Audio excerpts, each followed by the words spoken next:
haven't posted a video as myself in a long time. I just haven't felt comfortable doing that. But here I am as me, hi, no goofy characters. Dawned on me that, yeah, these, I do actually knit these.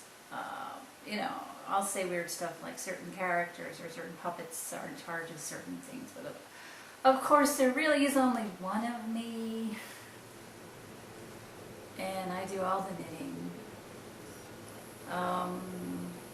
Actually, I can show you. Look, this is the egg salad scarf. And I like to put the fringe on one end first. That reminds me, you know, I worry that I'm going to finish the scarf and totally space on doing a fringe for it. Then I won't have any yarn for the fringe unless I rip out the last few rows and bind it off again, and then have to use that yarn, which is probably already a little scrunched, to make the fringe. Unfortunately, I've never done that. That is a fear of mine. So I've gotten into the habit of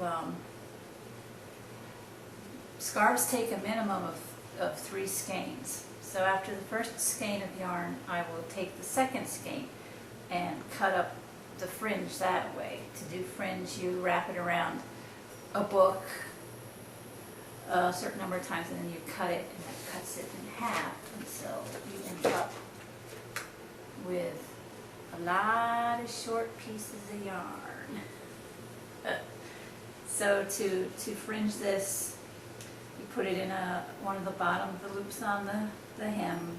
You fold it in half, and it's a half hitch. You just put it through and then put this around. Okay, let's say this is the edge of the scarf, so you just put it like that, so it hangs off it. And I believe that's called a half hitch. I guess a Boy Scout would know. Hi, Hermie. Yes, I'm in here talking. So I'm actually going to knit. You're a witness. I'm making this scarf. This is a seed stitch. I love this stitch. You put an odd number, you cast on an even number of stitches, because the first stitch is done with a slip knot and it's the anchor, and you pull that off when you finish your first row, but you don't actually need to know that. Make sure when you're doing the seed stitch, this is an odd number of stitches, and you just go, oh my God, she's actually going to knit something in public. Knit 1, purl 1, knit 1,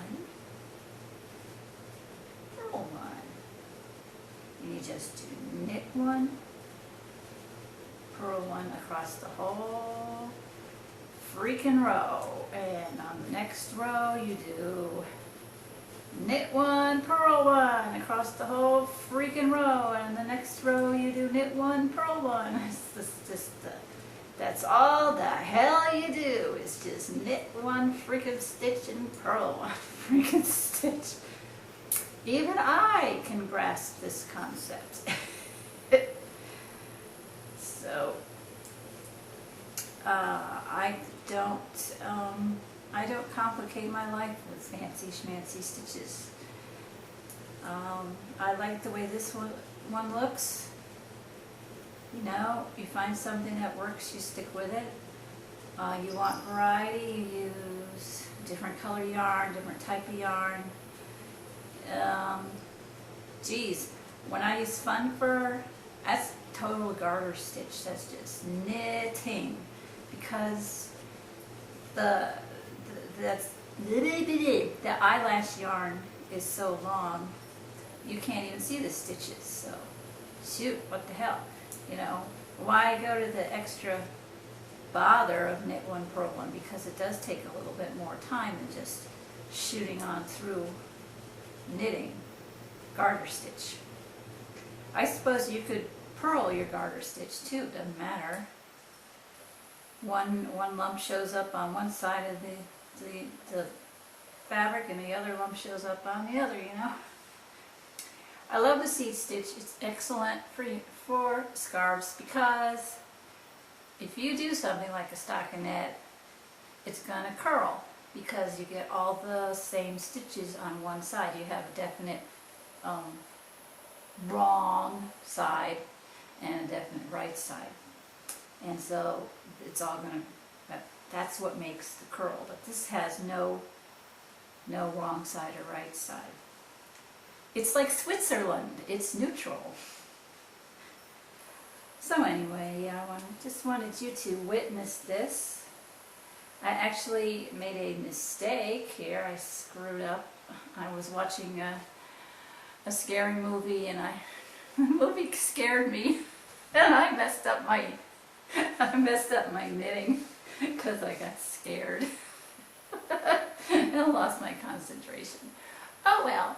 So I'm leaving this row in so that you know it is knitted by an actual human being who does screw up and get scared and mess up her stitches and stuff. There's a lot of flaws. Wherever I tie my yarns, my skeins together, I have knots, you know, so I have to trim those. There's another joint there, and you know, people, there's, the fringe is always a little funky, to me anyway. Yeah, it's definitely handmade, and it's got, what do they call them? Imperfections. That's why I love it. This is my scarf, my personal scarf that I truly love. It's just cotton. I had it for sale for a while. Nobody bought it, and I thought, Philistines, I'll keep it for myself. So this is the one I wear. Just wore this to the store. It's cotton. It looks good with denim. I love it with denim, and it looks good with my pale gray hoodie and all that stuff.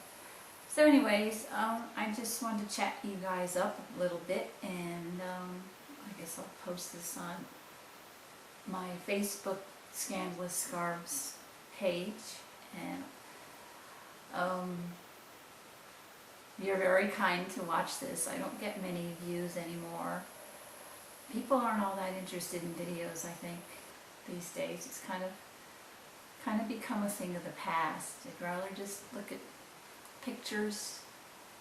It's quick. Pictures are quick. I admit it. You know, a video. Oh my God, I have to invest 4 minutes of my life into watching some video. Yeah. People don't want to do that usually. They don't have the patience. They don't have the time. But I like making videos.